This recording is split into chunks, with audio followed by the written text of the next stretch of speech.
Nag-iipon po kami kasi yung isa kong anak, meron po siyang problema sa heart. So nag-decide kami na i-open nung bago mag-Christmas kasi sunod-sunod yung pagkakasakit ng anak ko. Nung pagka-open namin, nadismaya nga kami kasi ba't ganon? Ba't na butas-butas na, inamag, may mga basa-basa pa.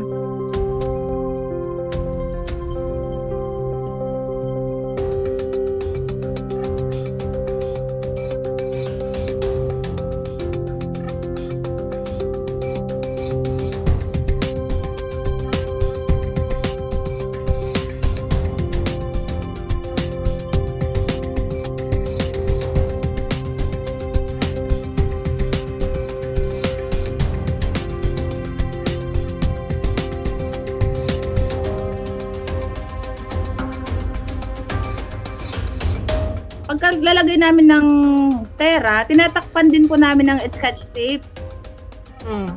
Ganun po, parang wala po siyang makakasingaw na butas, na baka nag-moist po siya dun sa loob na hindi namin alam kung bakit nagkaganon.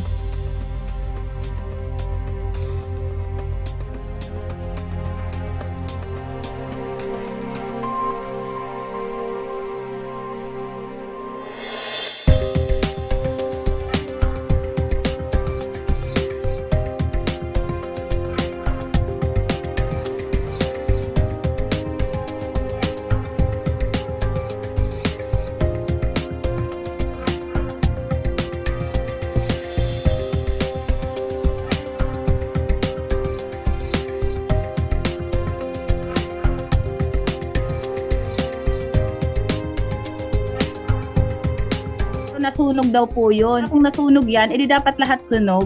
Wala naman po sa intention namin na sirain yun. Sino ba naman pong tao na magsisira ng pera, di ba po? Kaya nga po nag-iipon.